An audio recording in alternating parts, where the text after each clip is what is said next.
which says, Yama Divir Yoga Patair Abhyasan Shradaya Vita Mai Bhavena Sakyena Mat Tata Shravanena Cha. One has to become faithful by practicing the controlling process of the yoga system and must elevate himself to the platform of unalloyed devotional service by chanting and hearing about me meaning Krishna. Purport by His Divine Grace, A.C. Bhaktivedanta Swami Srila Prabhupada. One has to become faithful by practicing the controlling process of the yoga system and must elevate himself to the platform of unalloyed devotional service by chanting and hearing about me meaning Krishna. Purport by His Divine Grace, A.C. Bhaktivedanta Swami Prabhupada.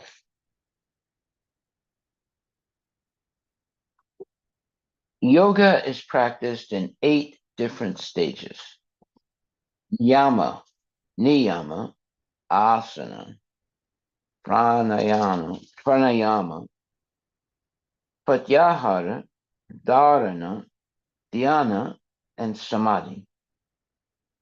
Yama and niyama mean practicing the controlling process by following strict regulations.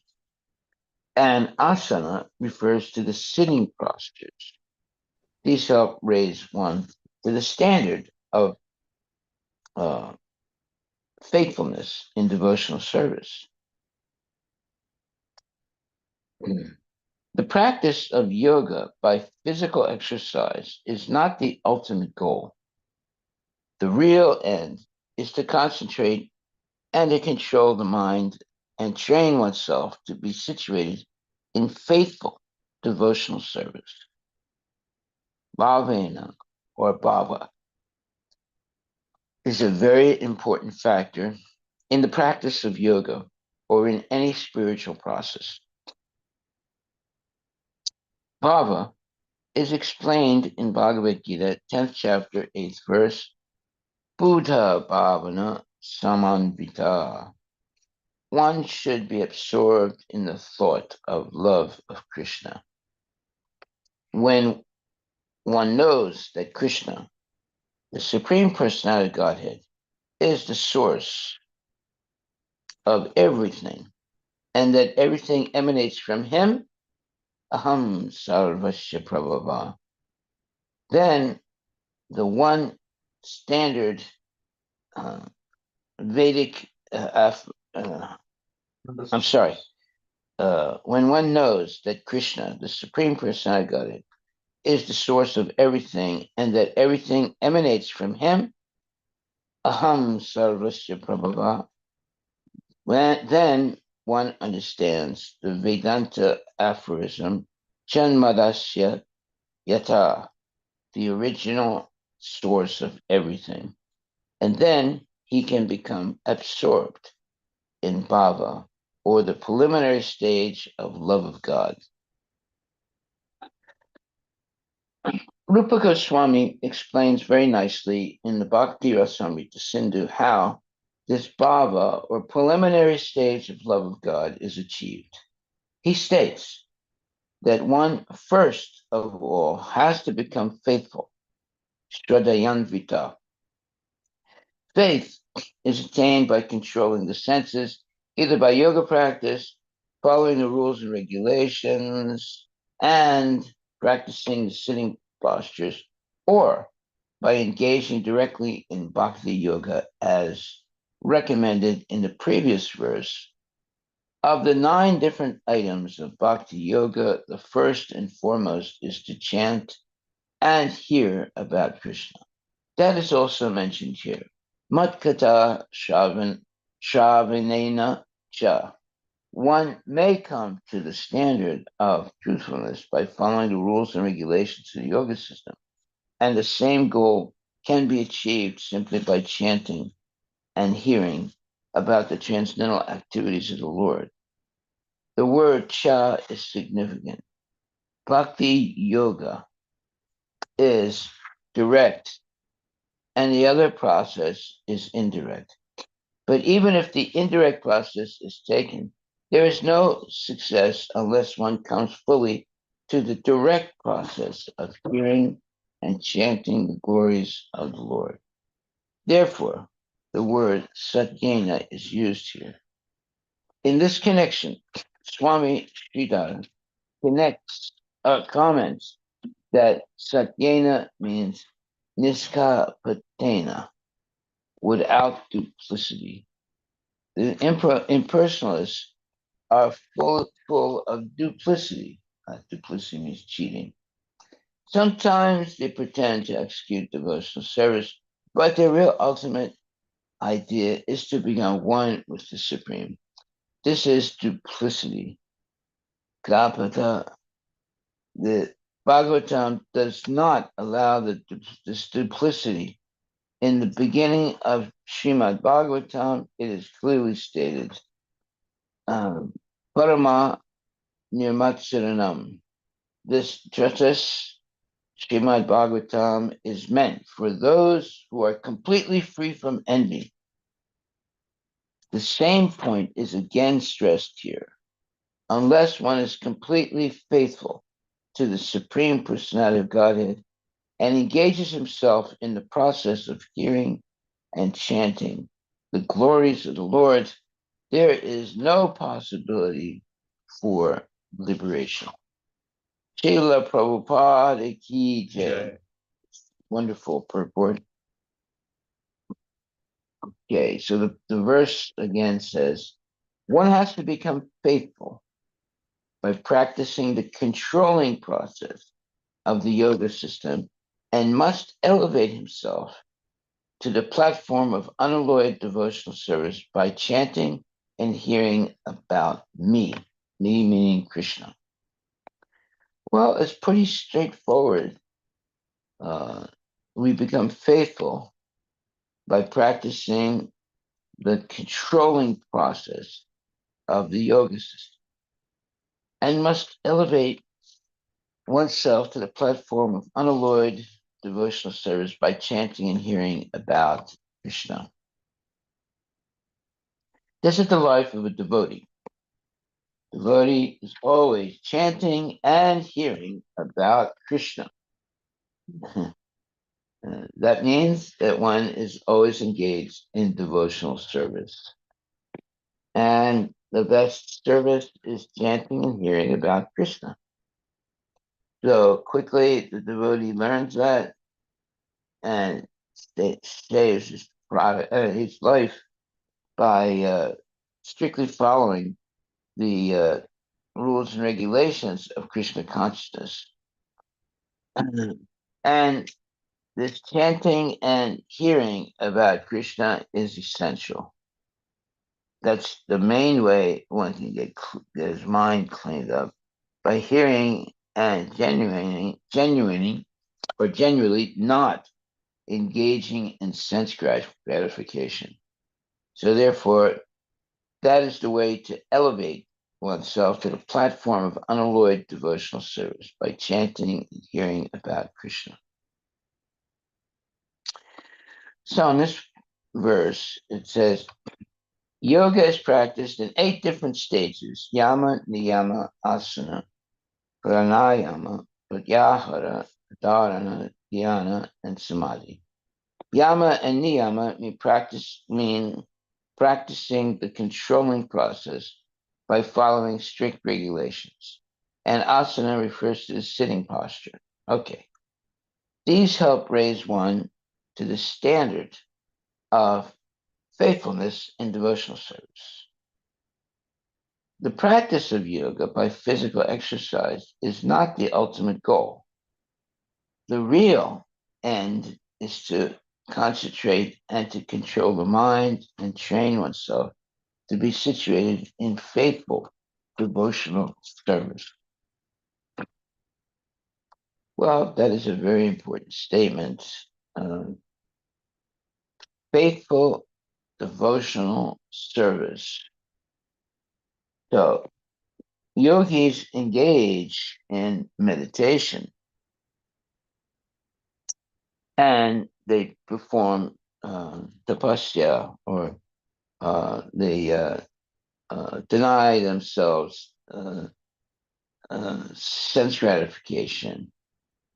So they're severe. They're very, uh, they're holding back sense gratification. But that doesn't mean that they'll be liberated. It only means, like in this book, that in this verse we're seeing today, that there are 8 different stages of practice in yoga system. Yama, niyama. I'm sorry. The yama, niyama, asana, pranayama, pratyahara, dharana, dhyana, and samadhi. Well, each one of those statements or those words are pointing toward samadhi, meaning completely meditating on the Supreme Personality of Godhead.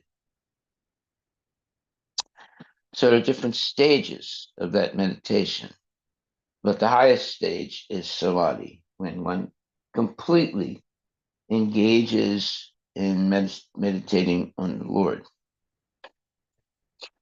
So that's why then Prabhupada begins to explain yama and niyama mean practicing the controlling process by following strict regulations. And asana refers to the sitting posture. These help raise one to the standard of faithfulness in devotional service. The practice of yoga by physical exercise is not the ultimate goal. The real end is to concentrate and to control the mind and train oneself to be situated in faithful devotional service. Well, the word faithful is significant here because it means that one does this or engages in devotional service every day without fail and is always endeavoring to engage in devotional service without fail and without any lethargy, laziness. So the principle of faithful devotional service requires the devotee to control his or her senses. Then one is faithful because they will control the senses every day, every second of the day, every minute of life. And because of their ability to do that, they never forget Krishna. They're always engaged in Krishna consciousness, always following the regulative principles, always doing good to others and good to themselves, and spreading Krishna consciousness. Then one is faithful in devotional service. So then Prabhupada talks about bhava. He says, bhava is a very important factor in the practice of yoga or in any spiritual process. Bhava is explained in Bhagavad Gita, 10th chapter, 8th verse. Buddha bhava samanvita. One should be absorbed in the thought of love of Krishna.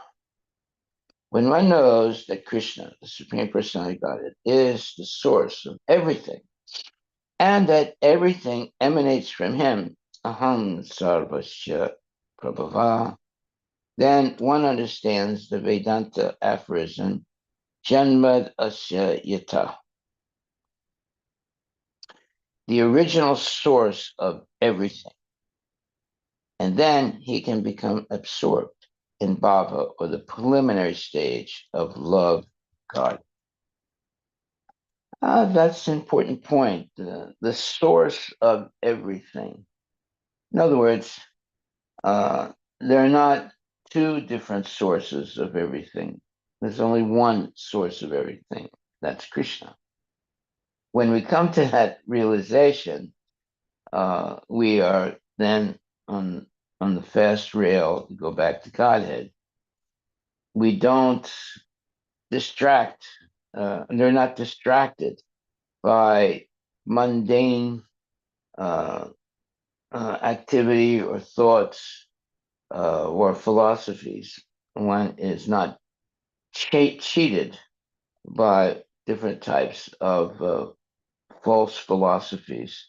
One is very, very strictly engaged, and therefore the word samadhi is used. Uh, that means that one is always meditating on Krishna. So, these different processes, yama, niyama, asana, pranayama, pratyahara, dharana, dhyana, and samadhi, it's all about controlling the senses by following strict regulations and engaging in different sitting postures. These help raise one to the standard of faithfulness to devotional service. However, the practice of yoga by physical exercise is not the ultimate goal. The real end is to concentrate and to control the mind and train oneself to be situated in faithful devotional service. Well, that's why we're trying to chant Hare Krishna every day, the Hare Krishna Maha Mantra every day. That means that we are engaged in faithful devotional service.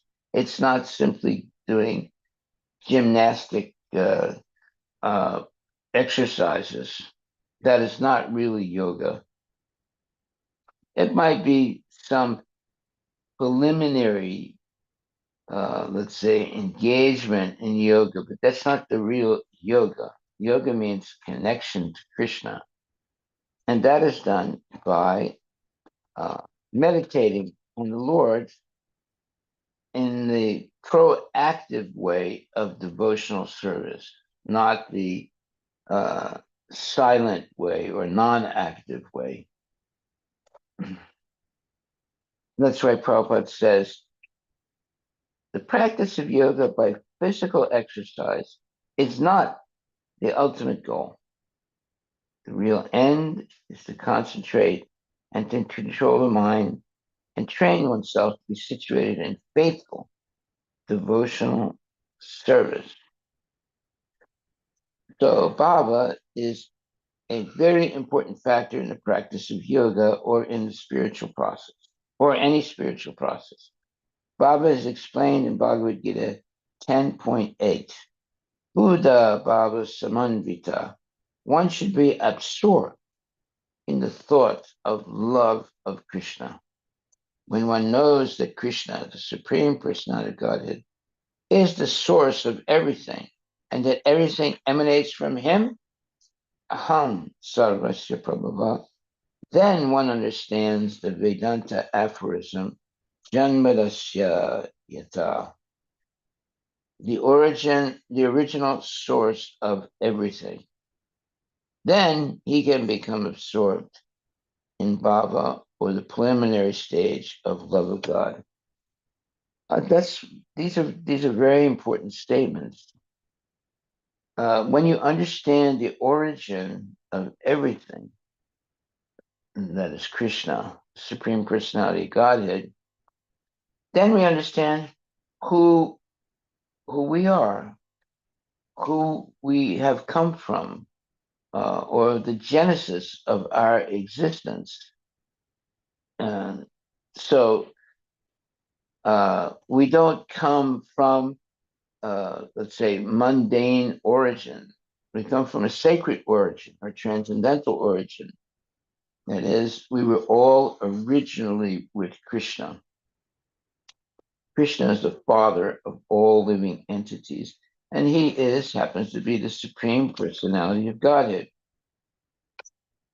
The father of all living entities is not mundane, and the father of all living entities is not, let's say, uh, an ordinary person.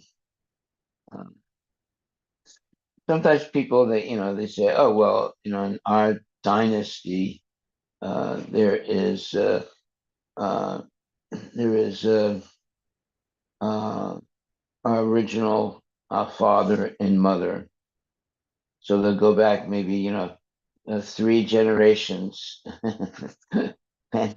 and there was a father and a mother, and they identify themselves. They came from this original father and mother that goes back maybe 3 generations or 4 generations.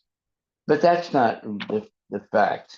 The real fact is that we've all come from Krishna, and we have spent hundreds and millions of years in this material world until we come to the realization that uh, Krishna is everything. Aham sarvasya prabhavo matak sarvam pravartate iti madhva bhajanti mam buddha bhava samanvitaha. Yeah, we've all originally come from Krishna, the Supreme Personality of Godhead. So uh, that's why it says, okay, these certain things like yama, niyama, asana, pranayama, pratyahara, dharana, dhyana, and samadhi, they are means of practicing the controlling process by following strict regulations and performing sitting postures and so forth. These help raise one to the standard of faithfulness in devotional service. The practice of yoga by practical exercise is not the ultimate goal. The real end is to concentrate and to control the mind and train oneself to be situated in faithful devotional service. Okay, now faithful devotional service, it it goes beyond the concept of silent meditation. Faithful devotional service is implying that there is activity. It's not that one is sitting in a cave and meditating. One is on an everyday basis faithfully engaging in active devotional service. So that eliminates the concept of silent meditation in a cave or something like that. So, Maharaj, yeah, can I ask a question? yeah. Um, we talk about Dhruva Maharaj. Who? Dhruva Maharaj? Dhruva Maharaj. Yeah. He's done devotional service, how he got liberated. Yeah. But He he was goes to meditating. forest, but he meditates. Yeah.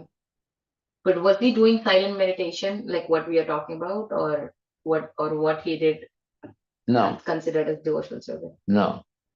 He was meditating with Krishna. Yeah. Now, that doesn't mean that, he was sitting like a yogi all the time and doing postures and things like that. He was proactively serving the Lord with love and devotion. There's a major difference there. So we have to rise above the level of simply gymnastic type of meditation and in engage the senses and the mind always in the service of the Lord. Now one is really meditating because it's proactive meditation. Many great yogis have fallen down from silent meditation. So what Vishwamitra has done is more silent meditation, and what Dhruva Maharaj has done is active meditation. Yes, yes, That's the difference. yeah. If you actively engage every day in devotional service, you will not fall down. If you engage in silent meditation, it's much, let's say, easier to fall down. Or why? Because you're not engaging all the senses in devotional service. You're artificially trying to deny the senses. We don't try to deny the senses or stop the actions of the senses. We purify the actions of the senses. This purification is very important. So a purified person is engaged wholeheartedly in Krishna consciousness, right? Whereas the yogi thinks, oh, no, no, no, no, I'll fall into Maya if I do that. No, you don't. You will stay away from Maya by proactively engaging in devotional service and in the association of genuine devotees. The association of genuine devotees is very important. So this idea of being alone in a cave meditating, that's not Krishna consciousness. Krishna consciousness is in the association of devotees. So, and that means that you're associating with Krishna and Krishna's devotees. So that we don't seek to be in a cave alone or in a closet alone meditating. That is a type of sense gratification because one thinks that they are superior by being able to do that. But we humbly engage in the service of Krishna and his devotees. And we're not seeking to be in a private, let's say, uh, um, situation. In Krishna consciousness, the more the merrier. That means that we engage with many active devotees and helping. Uh, we inspire devotees and we get help from devotees to make devotional service and good, let's say, practices of Krishna consciousness. So they are these different process or different stages of this process of Krishna consciousness would mean yama, niyama, asana, pranayama, pratyahara, dharana, dhyana, and samadhi. So everything is about controlling and purifying the mind and the senses. But the best way is not simply stopping the function of the senses. That's what the Mayavadis want to do. But engaging the senses in pure devotional service. Therefore, now one is engaged in purified activities and purified thoughts all the time. So that's involving or that's implying that one is not seeking silent meditation, one is seeking active meditation. Uh, and one can more easily be proactively serving the Lord than to silently be serving the Lord.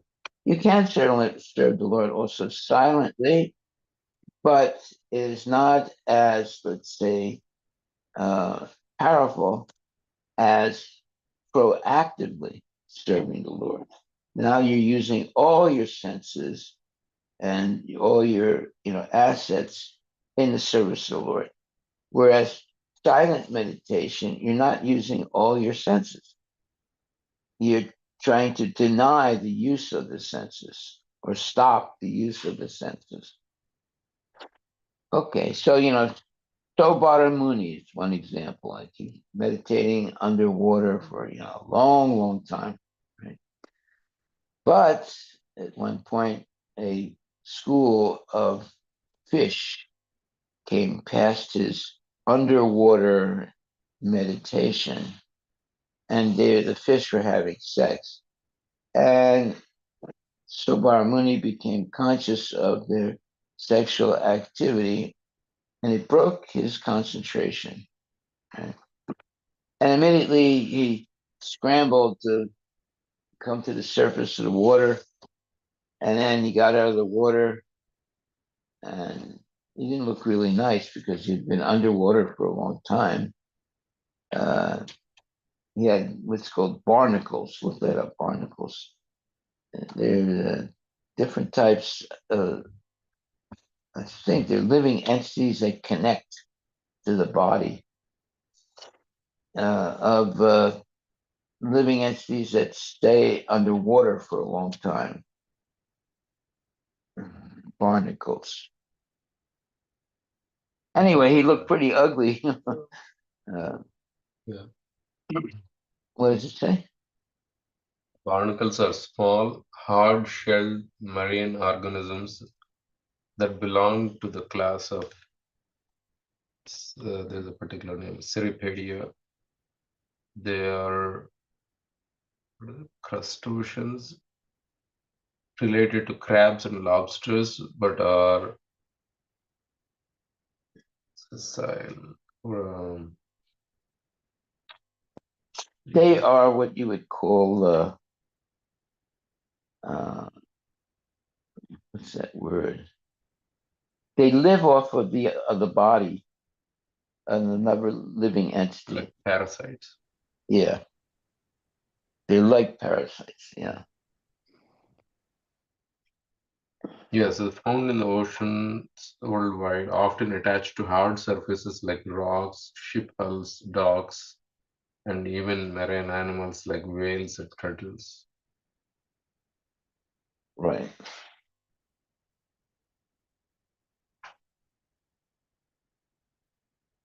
Okay, so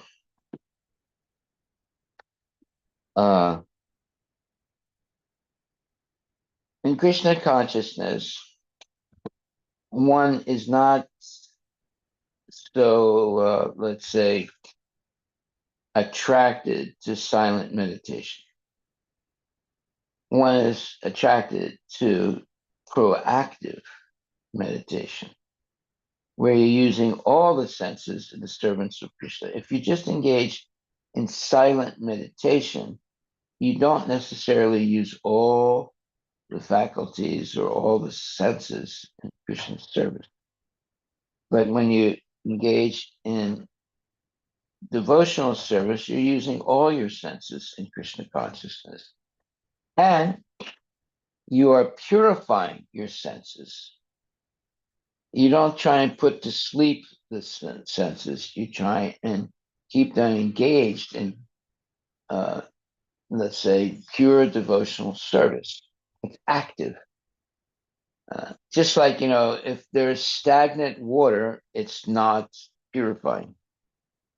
But if there's water that is always, let's say, moving, that type of water is pure. Stagnant water becomes contaminated, and water that is always moving stays pure. So usually, a sadhu will take his bath in a river, and in the river where the water is moving quickly, he can do everything. He can bathe.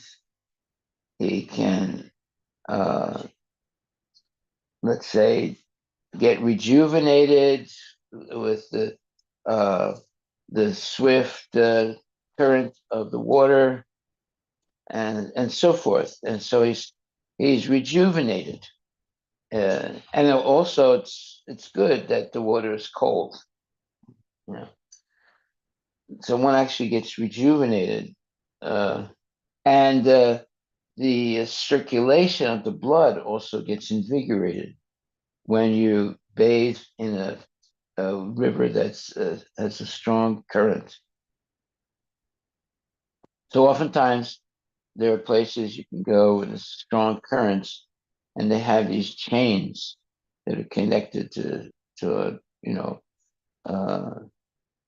uh, connected to something, and you hold on to those chains, and you let the fast speed of the river, pass over your body, and you get invigorated by it, and it increases or improves your uh, blood circulation, and you feel, very invigorated. If you bathe in a river like that, they have places where they have these iron chains, and you can hold on to them. I did few times, Maharaj. It was very refreshing. Like within like few minutes, like 4 or 5 minutes, Yeah, you feel like a lot of energy, yeah, very definitely. fresh. Like, But you don't want to let go of the chains. some people, Maharaj, they are trained. They were very few. They were flowing with the current. Like Oh, that's another way. they Yeah, were like going very fast. Yeah. Just that's keeping, very dangerous. but keeping themselves above and very few. Yeah, yeah. Well, you don't try and imitate people like that. Yes, One follow-up question on the Dhruv Maharaj. yes. Before Dhruv Maharaj was actively engaged in service, he did for a short period of time some severe austerity or tapasya based upon his guru's instruction, Narad Muni. So that was not active, but that was some kind of like meditating or Standing on one foot yes, and eventually stop breathing and so forth. and then once he got like after the getting meeting Krishna, and then he was actively engaged. So how to understand both? Well, it's okay.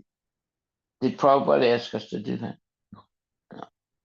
So then we shouldn't try and emulate someone like Guru Maharaj. We should, on the other hand, be actively engaged in devotional service every day. That should be our meditation, by actively engaging in devotional service, not actively working and making money. That's not necessarily meditating on Krishna, but actively, uh, you know, engaged in devotional service. So you can, actively make money, but use money in Krishna's service. But ultimately, one should uh, not be so interested in making a lot of money. One should be more interested in being actively engaged in devotional service. Now, they might make a lot of money, but they're not connected, they're not attached to it. They use it also in Krishna's service. No, I just asked Veda West ChatGPT the same question. Yeah. What is the difference between the way Dhruv Maharaj meditated and realized God to Vishwamitra, who meditated and got distracted and attracted to Menaka? So the response it gave is that the meditation and the spiritual progress of Dhruva Maharaj and Vishwamitra differ significantly in their focus and outcome due to their approach and determination in facing distractions, as explained in the Vedic scriptures. Number one, Dhruva Maharaj. The purpose of his meditation. Dhruva Maharaj initially sought a material benediction, the highest kingdom, but his devotion and focus transformed him. Through his unwavering meditation on Lord Vishnu, he attained not only material fulfillment but also the highest spiritual realization. Process of meditation. Dhruva Maharaj followed strict discipline and tapasya. He controlled his mind and senses entirely and focused solely on the Supreme Lord, chanting his holy names and performing rigorous penance under the guidance of his spiritual master, Narada Muni. His Result. mother told him to do that. And then he meets Narada Muni on the way. And then Narada Muni tells him how to do the meditation. Result, due to his single-minded devotion and surrender, Lord Vishnu appeared before Dhruva, granting him spiritual liberation and the fulfillment of his material desires. Srila Prabhupada often emphasizes that Dhruva Maharaj's determination and the mercy of the Lord allowed him to transcend material desires and attain the ultimate goal of life, love of Godhead. On the other hand, Vishwamitra, purpose of meditation. Vishwamitra initially performed penance with the intent of gaining power and achieving the position of Brahmarshi, driven by ambition and pride. Distraction. His meditation was disrupted when Menaka and Apsara appeared to distract him.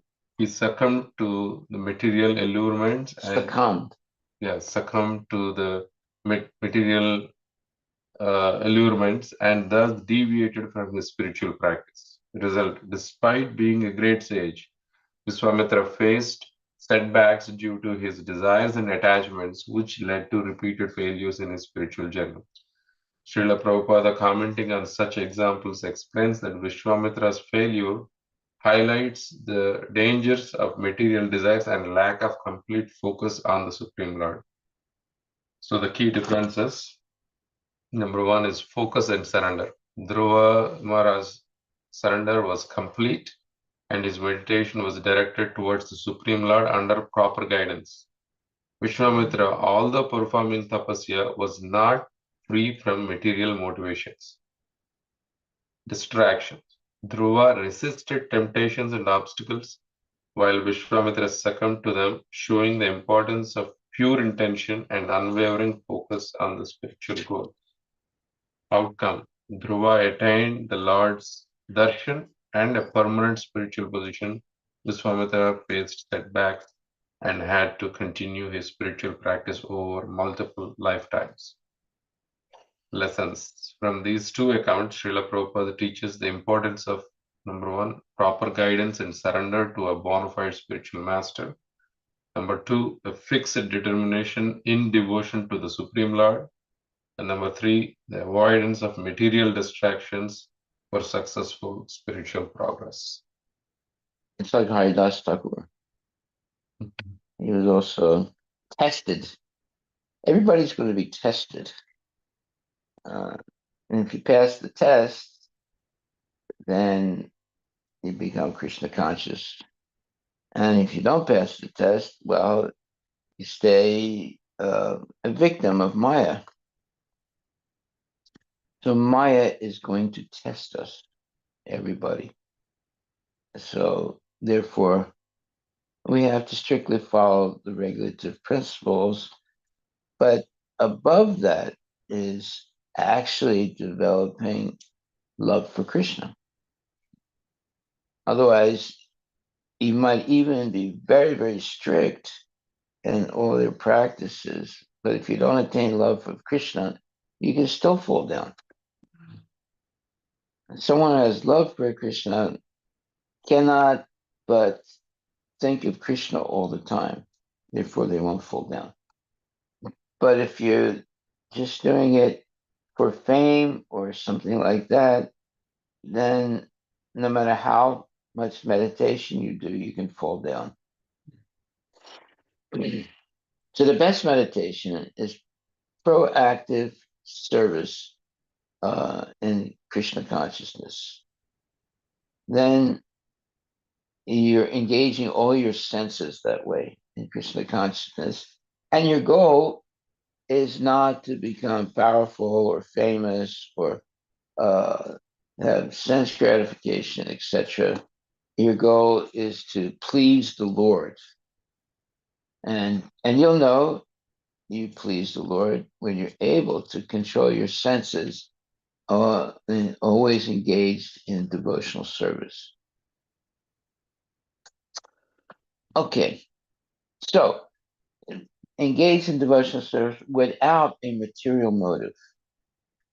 In other words, one should not have any motive other than to please the Lord. Now that's also a motive, but it's a pure motive. Now other motives are not pure. There's something that you want for, or is let's say desirable for sense gratification.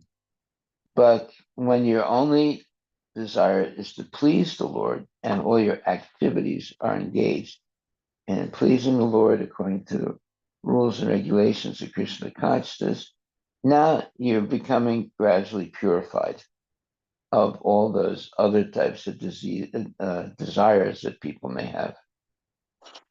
So here it says, Matkata Shravanena Cha. One may come to the standard of faithfulness by following the rules and regulations of the yoga system.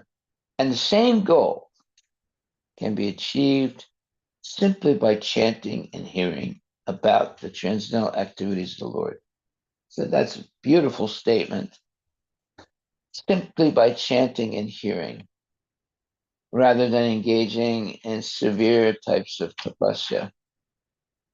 And now, both ways can lead you to Krishna consciousness, but the recommended way, as exemplified by Lord Chaitanya, was simply by chanting and hearing about the transcendental activities of the Lord. Bhakti yoga is direct, and the other process is indirect. But even if the indirect process is taken, there is no success unless one comes fully to the direct process of hearing and chanting the glories of the Lord. Therefore, the word satyena is used here. In this connection, Swami Sridhara comments that satyena means niskapatena, without duplicity. Duplicity means cheating. The impersonalists are full of duplicity. Sometimes they pretend to execute devotional service, but their ultimate idea is to become one with the Supreme. This is duplicity. Duplicity means cheating. And kapata. The Bhagavatam does not allow this duplicity. In the beginning of the Srimad Bhagavatam, it is clearly stated, Paramo Nirmatsaranam Satam.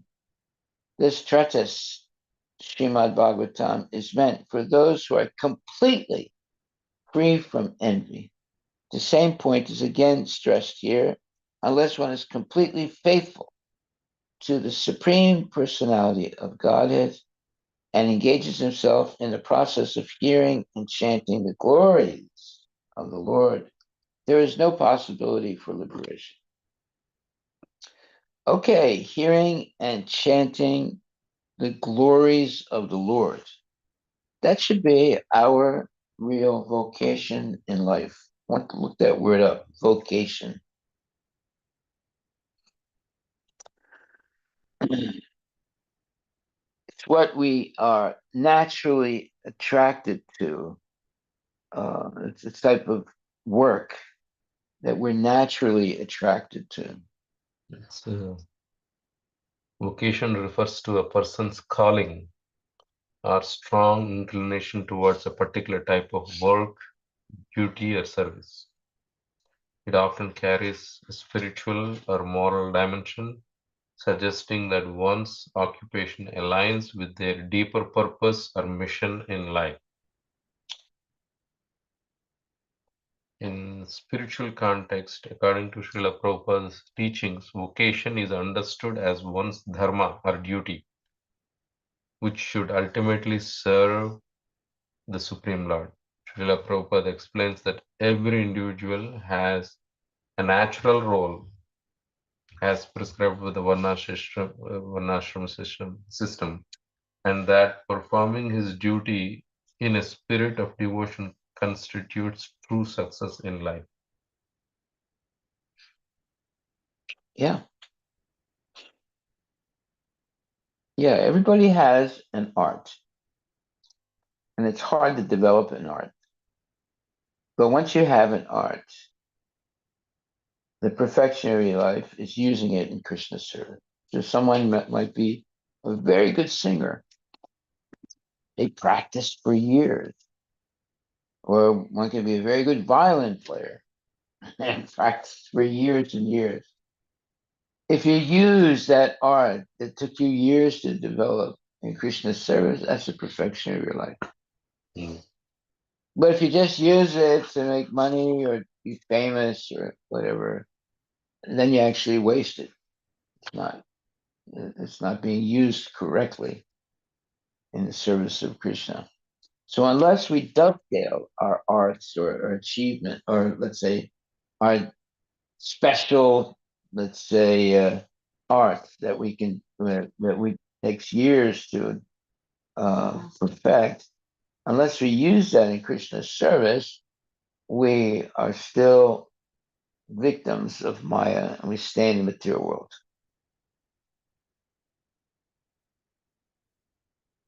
So Prabhupada here is talking also about the direct and indirect process. And he says, but even if the indirect process is taken, there is no success unless one comes fully to the direct process of hearing and chanting the glories of the Lord. So what would be the indirect process?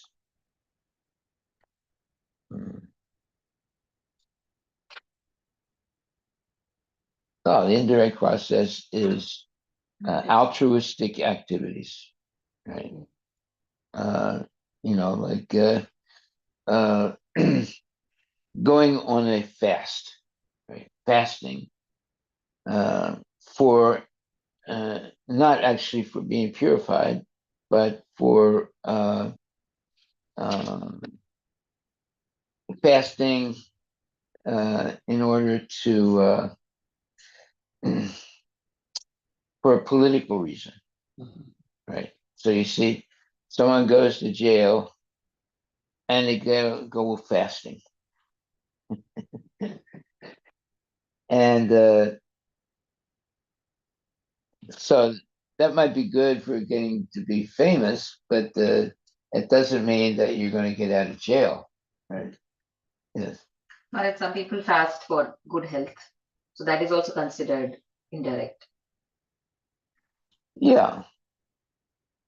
Well, I mean, we fast also, but certain days, uh, we have as many fasts as the Muslims have Ramadan, like 1 month. If you count all our fast days, it's like approximately 1 month. Yeah. They do it in one step, we do it, in gradual steps. But the goal is not simply to fast.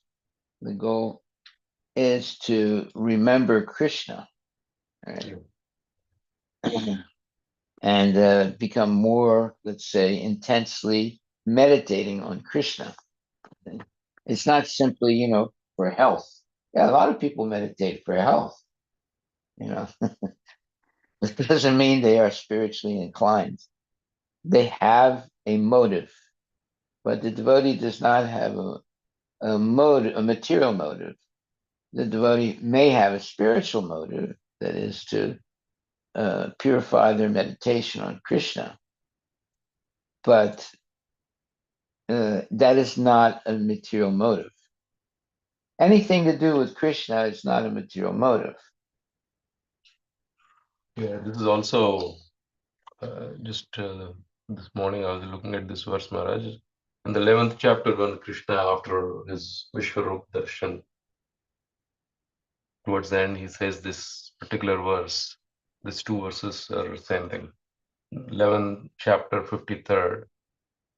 The form you are seeing with your transcendent eyes, this is Krishna speaking, cannot be understood simply by studying the Vedas, nor by undergoing serious penances, nor by charity, nor by worship. It is not by these means that one can see me as I am. And then the next verse, it says, my dear Arjuna, only by undivided devotional service can I be understood as I am, standing before you, and can thus be seen directly. Only in this way you can enter into the mysteries of my understanding. Pure devotional service, right? Yes, exactly. And that's what Prabhupada is teaching. Yeah, Pure devotional service.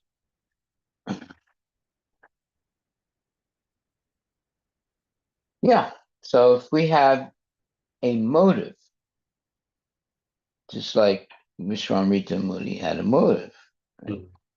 And other, meditators or other people, just like, who was it? Sobari and so on. Yeah. When you meditate with a motive to achieve something, that's not pure. But if you meditate to focus your mind on Krishna, that is pure meditation. If you meditate to become famous or to develop powers,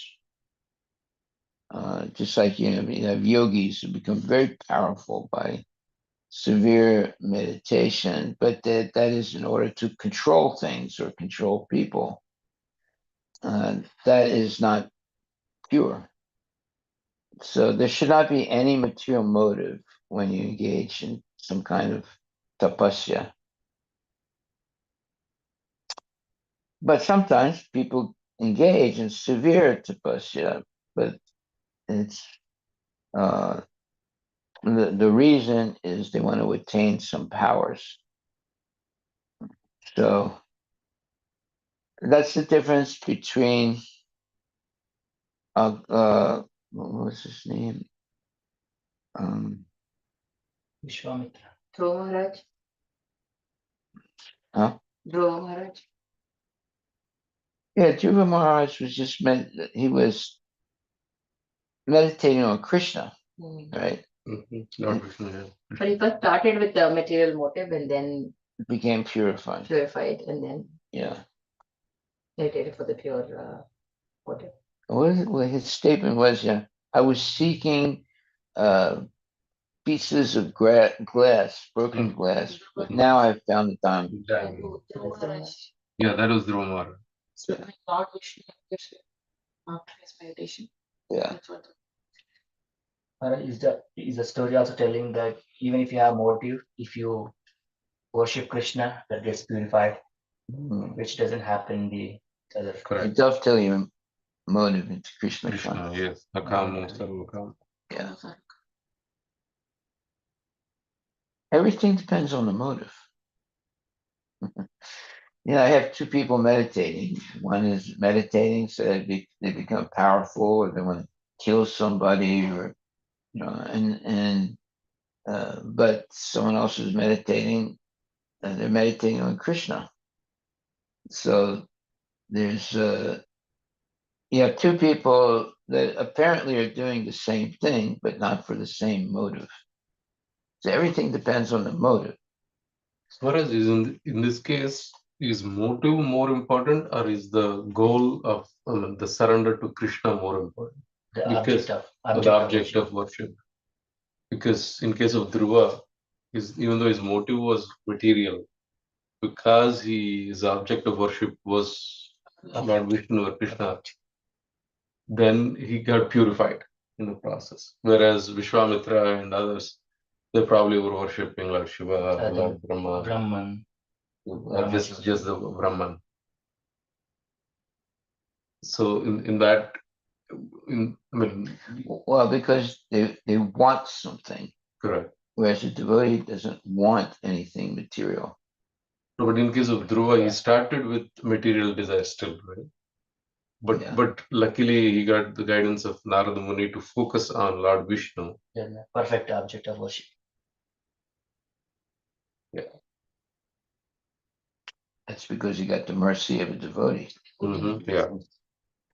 Without the mercy of the devotee, how would you know what is the right thing or the wrong thing? Even his mother tells him that don't be envious of your stepmother and your stepbrother. So you need whatever you want, you will get only by worshipping Lord Vishnu. Yeah. And he that's where he gets out of the palace in the quest of finding Vishnu. Yes. And he'll go to forest. Yes. So there is right guidance there. Mother gave him good advice. Good advice. Yeah. Always listen to your mother. Yeah. Okay, Haribol. Okay, well, I like this statement here. It says that the impersonalists are full of duplicity. And duplicity means you're cheating. Look that word up. It's a very good word. Duplicity. Duplicity. Sometimes they pretend to execute devotional service, but their ultimate idea is to become one with the Supreme. This is duplicity or kapata. The Bhagavatam does not allow this duplicity. In the beginning of Srimad Bhagavatam, it's clearly stated, Paramo Nirmatsaranam Satam. This treatise, Srimad Bhagavatam, is meant for those who are completely free from envy. The same point is again stressed here. Unless one is completely faithful to the Supreme Personality of Godhead and engages himself in the process of hearing and chanting the glories of the Lord, there is no possibility for liberation. Yes. Duplicity. You want me to read the? Yeah. Duplicity, as understood in Srila Prabhupada's teaching, refers to dishonesty, hypocrisy, or the act of presenting oneself differently from one truly is. It In is other words, just cheating. yeah. It is the opposite of simplicity or straightforwardness and is considered a significant obstacle in spiritual progress. Significant obstacle in Spiritual progress. Spiritual process. Very nice statement. Yeah. Yeah. So therefore, what's that called? Chala. You have people who pretend to be Krishna conscious in order to get advantages. Right. So one time there was a thief, and he started to associate with devotees.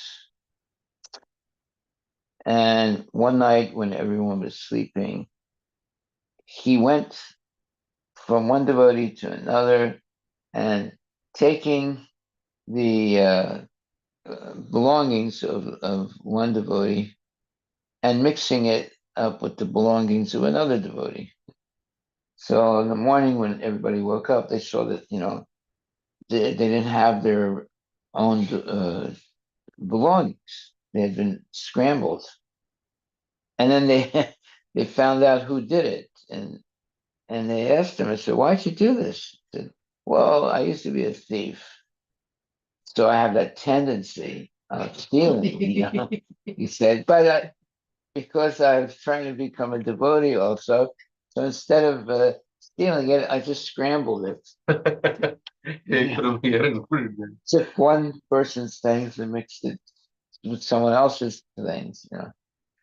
So his thieving propensity was still there, but he didn't want to actually hurt anyone or. Yeah.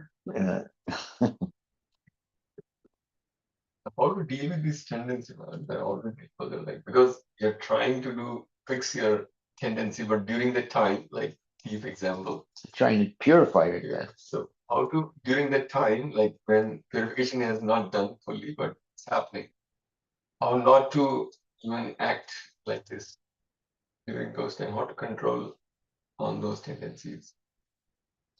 Well, you do what you just did. You ask a question from a bona fide guru. How to control these tendencies. That's why you have a guru. And guru is supposed to definitely chastise the disciple and point out the faults of the disciple. I remember, many years ago when I met Prabhupada for the first time. I was already a temple president, although I was just a new devotee, but somehow or other I was appointed temple president. I didn't try to become temple president, but I was appointed because there were, once the more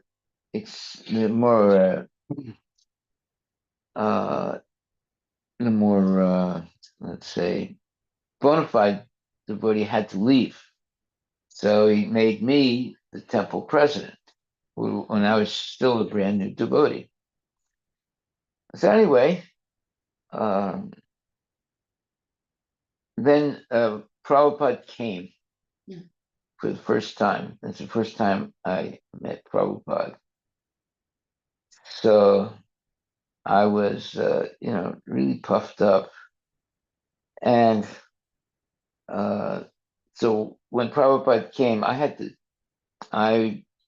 was not there when he came to our little temple, but then I came later on.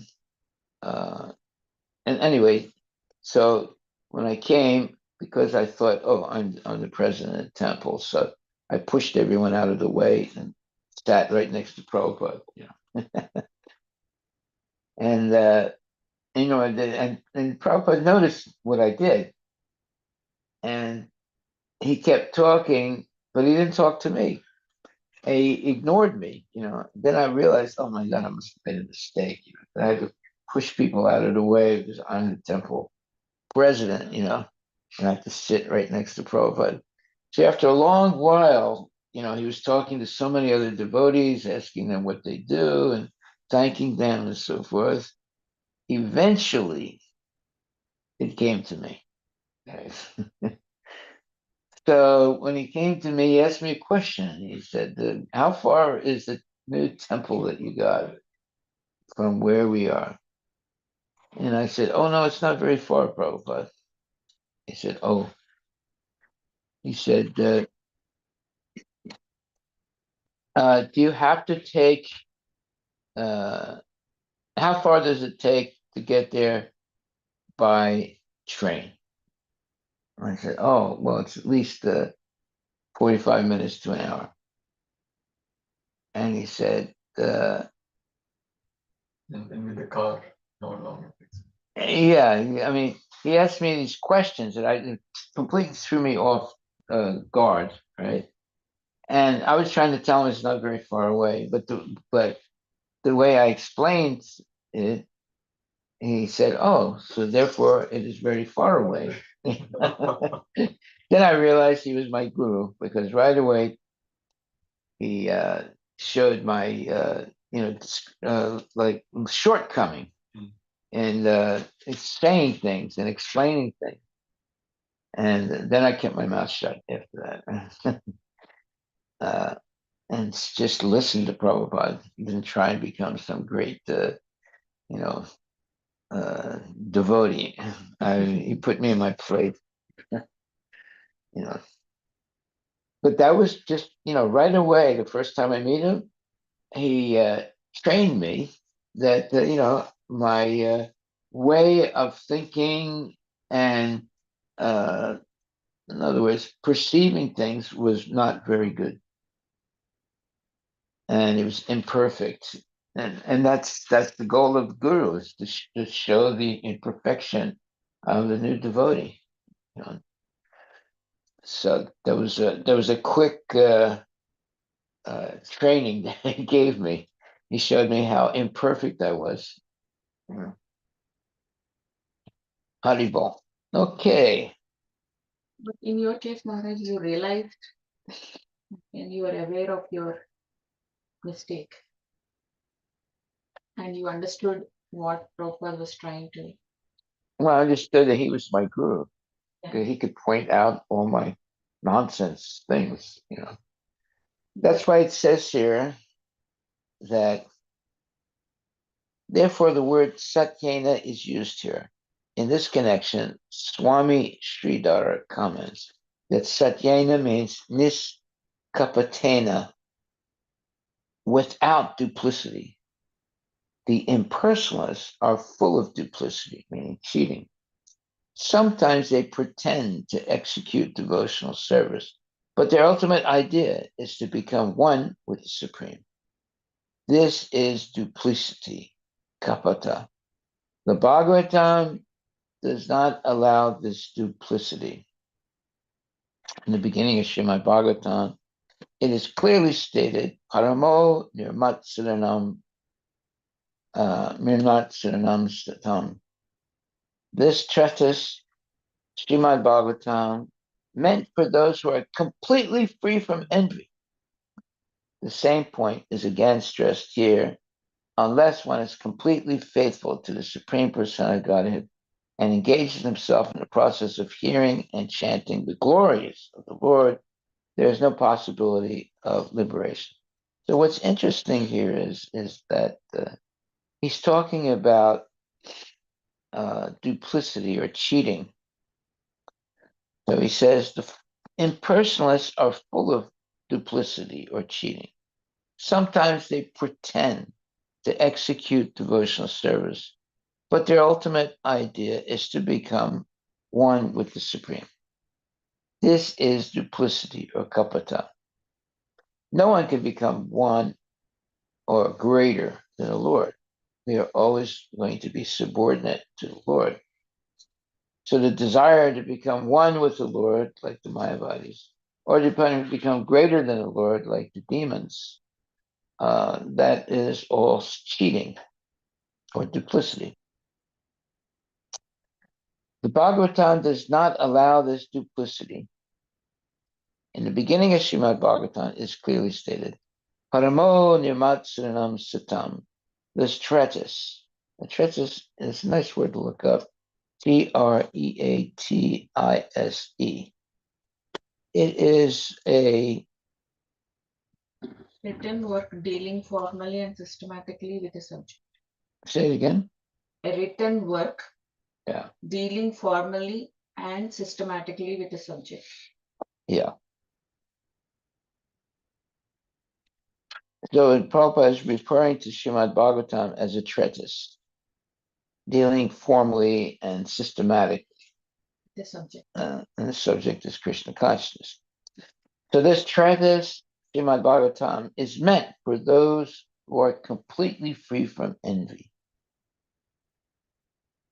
The same point is again stressed here, unless one is completely faithful to the Supreme Personality of Godhead and engages himself in the process of hearing and chanting the glories of the Lord, there's no possibility for liberation.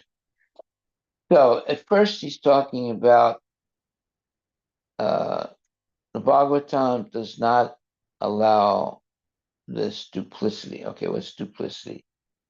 The impersonalists are full of duplicity. Sometimes they pretend to execute devotional service, but their ultimate idea is to become one with the Supreme. This is duplicity, kapata. The Bhagavatam does not allow this duplicity. In other words, you say something, but or you promise something, but you don't actually do it, or you don't actually mean it. You say one thing, but you actually are thinking of doing something else, right? So the impersonalists, they might be engaging in devotional service, but it's to become one with the Lord. So that's duplicity. The devotee is engaged in devotional service, not to become one with the Lord, but to completely surrender to the Lord through devotional service. Yeah. So wanting to become one with the Lord is a material desire. Serving the Lord without any motive is pure devotional service. Motive means something that you want. Right? So you don't want, you're not expecting anything in return for your service to Krishna. So that is devotional service, because you're not expecting anything in return. It's not, I scratch your back, you scratch my back. You don't scratch my back, I don't scratch your back. The devotee is not asking for this, tit for tat. If I do this, then you have to do this for me. Then you have to do something for me. And sometimes, sometimes, there are new devotees that come. I remember when I first joined, the first thing I had to do was wake up very early before everybody else and sweep the and I clean the prasadam room. Right? And so the temple president gave me a broom, woke me up 3 o'clock in the morning, gave me a broom and said, "Go downstairs, and your service is to sweep the prasadam room and clean it, basically." So I had never woken up 3 o'clock in the morning before. So I was really upset. And I mean, he woke me up and he forced me to get up, and then he gave me the broom. And they go down into the prasadam hall and sweep it, clean it. Yeah. Anyway, I did it. I didn't like it, but that was my service. So I started doing it every day. And finally, I realized, oh, this is a good thing. I can do this. And I didn't mind it anymore. But at first, I was really upset because I thought, first of all, he's waking me up very early. I never woke up 3 o'clock in the morning. And he's telling me, hands me this broom, tells me to go downstairs to the where people eat prasadam, and sweep it and clean it. So it was like a shock. First day I became a devotee. But anyway, this is training. uh, Training means is tapasya, voluntary tapasya. And tapasya means that you give up what you would do normally to do something that you would not do normally, such as, engage in Krishna service. But you do that out of a sense of duty. And as you do that out of a sense of duty, it actually becomes second nature, and you become used to doing it. Whereas the first time you do it, you really not really enthusiastic about it. But then one becomes more interested. There was this one devotee. He was always cleaning things every day. He'd be cleaning things, and he and he would always be chanting while he was cleaning things. uh, he was like Mr. Clean. Everything, all day long, he'd be engaged in cleaning things. That was like uh, his real vocation. And he would always chant Hare Krishna when he was cleaning. Um, so that was his thing, that was his way of becoming Krishna conscious, and it worked pretty good for him. He was always engaged in cleaning the temple, which was good because he saved us from having to do all that work. But he enjoyed doing it, and he'd be all cleaning all the time, the every part of the temple was clean. Okay, So, but the real work is cleaning the mind of sense gratification. That's the real cleaning. So that's what we should focus on. Not simply the mundane cleaning of the floor or the window or something, that should clean the mind of all unclean thoughts. Haribol. Yeah. Okay, so any questions, any comments? So if your body is unclean, you go to the supermarket and buy some soap. All right.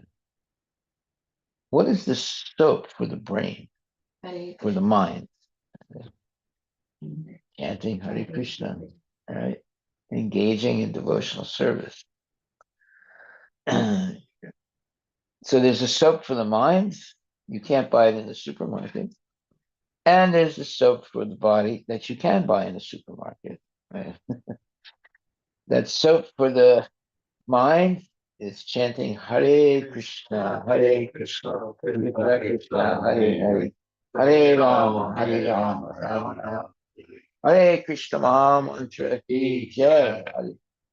Thank you very much. Hare Krishna, any other questions or comments online? Maharaj, I had one question. Yes. Any online questions, Prabhuji? No.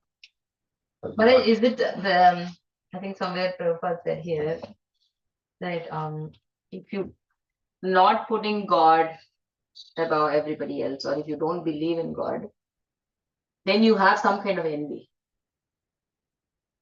Is that the right way to understand? I mean, the person might not realize, but you have some kind of envy.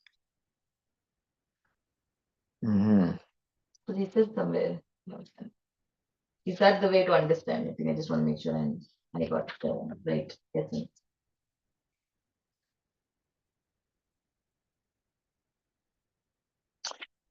Buddha Bhavana Samvita. One should be absorbed in the thoughts of love of Krishna. When one knows that Krishna, the Supreme Personality of Godhead, is the source of everything, and that everything emanates from him, Aham Sarvasya Prabhava, then one understands the Vedanta aphorism, Janmadasya Yata, the original source of everything. And then he can become absorbed in bhava, or the preliminary stage of love of God. So everyone's trying to find the real source of everything, right? You have, some people are trying to find the gold, right? So they're trying to find a gold mine, right? And when they find the gold mine, there's great jubilation, and they are celebrating. They get rich and so forth. That's looking outside oneself. And whatever you find is material. Actually, in the eyes of a devotee, gold is like yellow stool. Why? Because although it might be pure in one sense, but actually it's contaminating often. People get puffed up because they get a lot of gold, right? And then you see these people, they have, gold rings and gold necklaces and gold this, gold that, golden car, golden toilet. One GBC in ISKCON, he had a golden toilet, and then he got switched to he got Prabhupada told him to go somewhere else. The first thing he did was tell the devotees to, uh, pick up the golden toilet and send it to where he was next supposed to be in charge. But before the golden toilet arrived in the next place he was going to go to, he had already left Krishna consciousness. He had a golden toilet. Now, I mean, what's so good about a golden toilet? A toilet is a toilet, right? Why does it have to be golden? And, no, because he wanted to be, Mr. Number One. Nobody else has a golden toilet. Only he has a golden toilet. But he doesn't have golden stool, right?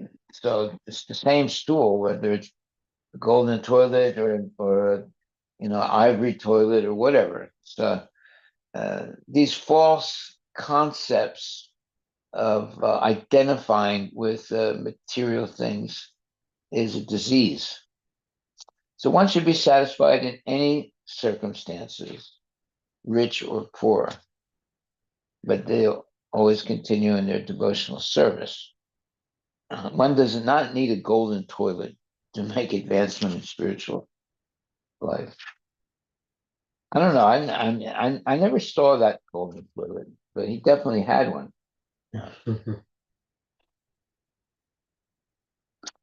Okay. Any other thoughts, comments?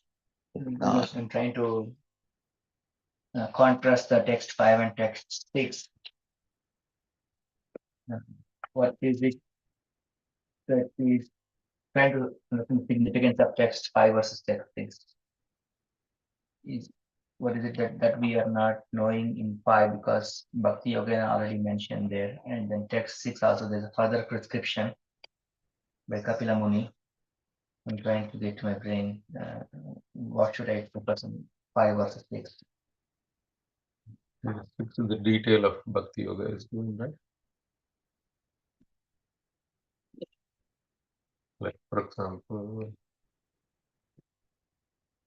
chanting, hearing. 5 is all about being engaged in devotional service without material attachment. Thus, the mind and consciousness will be under full control. And 6 is one has to be faithful by practicing the controlling process of yoga system and must elevate himself to the platform of unalloyed devotional service by chanting and hearing. That's exactly what we're going to do now. We're going to get into our chanting and hearing every day. Well, we do the hearing. Now we're going to do the chanting. So everything depends on the tongue. If you do not have a tongue, how would you be able to chant Hare Krishna? And how would you be able to have prasadam? So the tongue is very important. Not to overeat and not to talk nonsense, but to always engage the tongue in eating only prasadam and always talking about Krishna. So the tongue vibrates and tastes. So when you control the tongue to vibrate only the Hare Krishna Maha Mantra and to taste only prasadam, that is the correct use of the tongue. If you use it for talking nonsense and eating nonsense things, now you have violated the integrity of the tongue and obviously the mind also. Yes. Text 5 is Kapila Muni is introducing the Bhakti Yoga, and text 6, what is Bhakti Yoga? Bhakti Yoga is chanting and hearing. That is the focus of the 6. Well, that's we did the hearing. Now we're going to start doing the chanting. Very Hare Bo, Hare Krishna, Hare Krishna, Krishna, Hare Hare, Hare Rama, Hare Rama, Rama Rama, Hare Hare. Well, my dear friends, now we'll do the chanting.